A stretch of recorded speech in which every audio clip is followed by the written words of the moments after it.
Hello বন্ধুরা, সবাইকে নমস্কার। আশা করি সবাই ভালোই আছো। আমি এখন রান্না করব নদীর ছোট বাচ্চা মাছ দিয়ে ডাঁটা আলুর ঝোল। এখানে মাছগুলো আমি হলুদ মরিচ দিয়ে মেখে নিয়েছি এবং নদীর মাছগুলো খুবই নরম সফট হয়, তাই মাছগুলো একটু ভালো করে ভেজে নেব।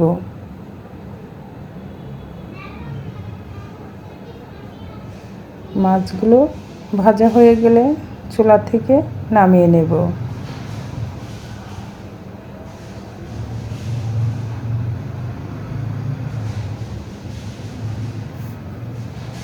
এই ছোট বাচ্চা মাছের ডাঁটা আলু দিয়ে তরকারিটা খেতে খুবই সুস্বাদু লাগে।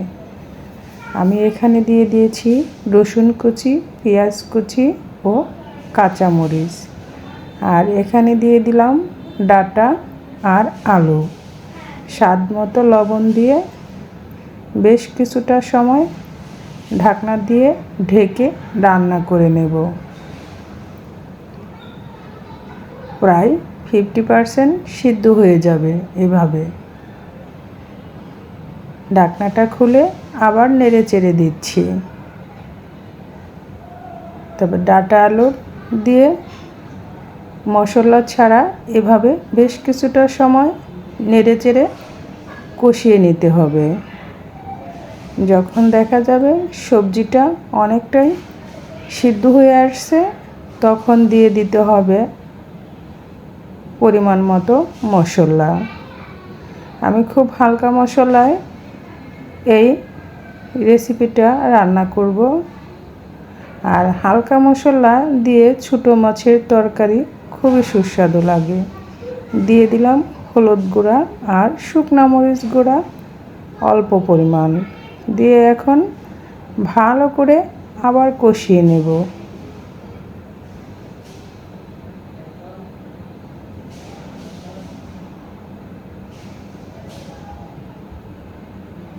ভিডিওর শুরুতে আমি আবার বলতেছি বন্ধুরা, তোমরা যারা আমার বন্ধু হচ্ছ, নতুন নতুন আমার পরিবারে আসছো, আমাকে কমিউনিটিতে মেসেজ দিয়ে যাবে।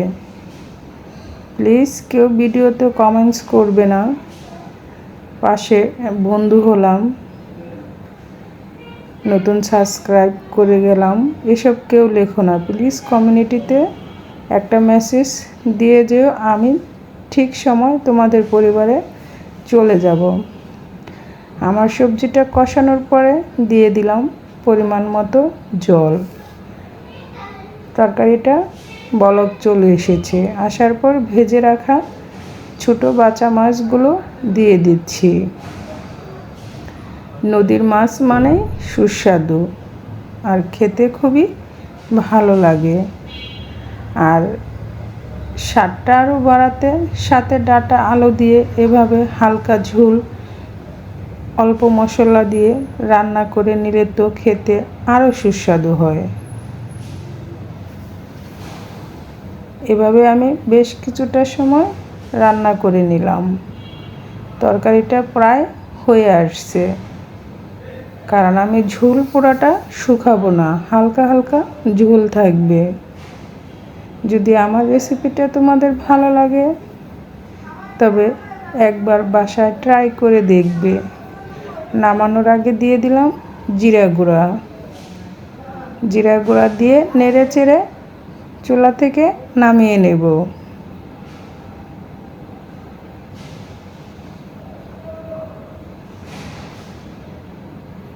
দেখতেই পেলে বন্ধুরা কত সহজে অল্প মশলা দিয়ে একটা মজাদার রেসিপি তৈরি হয়ে গেল। আমার এই রেসিপিটা তোমাদের কার কতটা ভালো লাগলো কমেন্টস করে জানাবে। আর ভিডিও শুরুতে একটা লাইক দিয়ে দেখবে। ছোট মাছের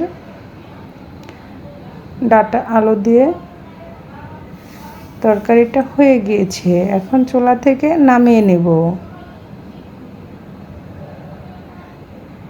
যদি দেখতেই পাচ্ছ বন্ধুরা, আমি হালকা ঝোল রেখেছি।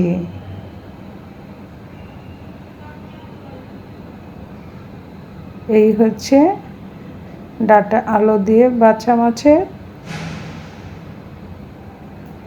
হালকা ঝোলের রেসিপি। আর এদিকে আমি, কেউ বলে পমফ্রেট মাছ, কেউ আমরা বলি রূপচাঁদা মাছ, সমুদ্রের রূপচাঁদা মাছ। এখানে রসুন বাটা, হলুদ গুঁড়া, মরিচ গুঁড়া, ধনিয়া গুঁড়া সবগুলো উপকরণ দিয়ে ভালো করে মেখে আমি মাছগুলো ভালো করে মাখিয়ে নিচ্ছি। এদিকে চুলায় প্যানটা বসিয়ে দিয়েছি।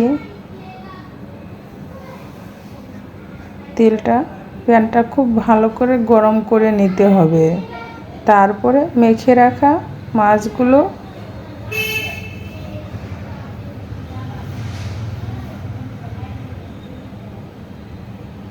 দিয়ে ভালো করে ভেজে নেব। এই রূপচাঁদা মাছ ফ্রাই খেতে খুবই সুস্বাদু। তোমাদের কার কার ভালো লাগে কমেন্টস করে অবশ্যই জানাবে। আমি সবগুলো মাছই এভাবে ভালো করে ভেজে নেব।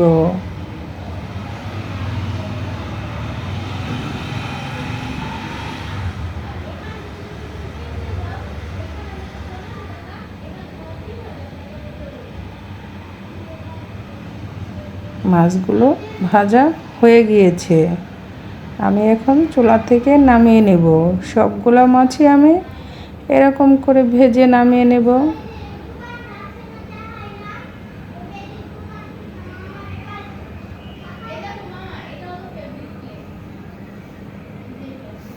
আমি বাকি মাছগুলো এভাবে ভেজে নিচ্ছি।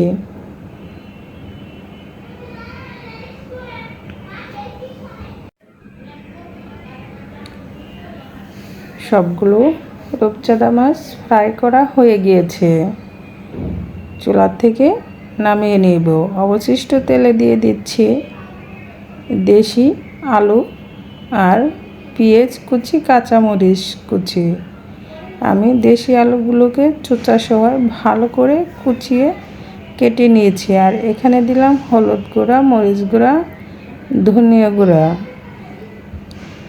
একসাথে ভালো করে মিক্সড করে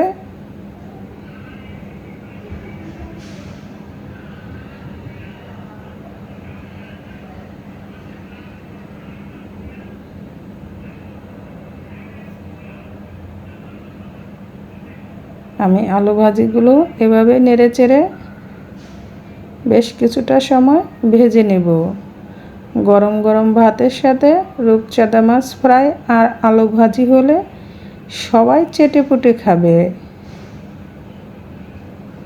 খুবই মজাদার রূপচাঁদা মাছ ফ্রাই আর এই আলু ভাজিটা।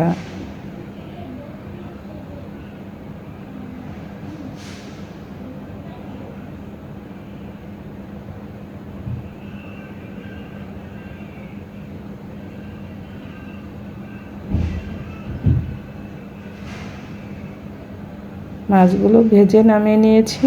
আলু ভাজিটাও প্রায় হয়ে আসছে। এভাবে মাঝে মাঝে নেড়ে চেড়ে ভালো করে একটু ভেজে নিতে হবে।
আলু ভাজিটা হয়ে আসছে। এখন চুলা থেকে নামিয়ে নেব। আমার মতো কার কার এরকম আলু ভাজি খেতে ভালো লাগে কমেন্টস করে জানাবে।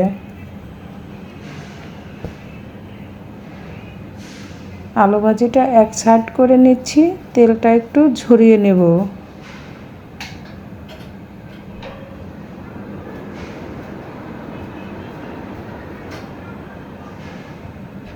এক্সট্রা যে তেলটা আছে সেটাই আমি ঝরিয়ে নিচ্ছি।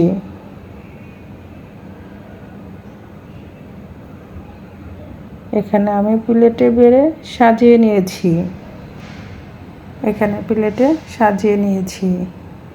এখন গরম গরম ভাতের সাথে পরিবেশন করা হবে।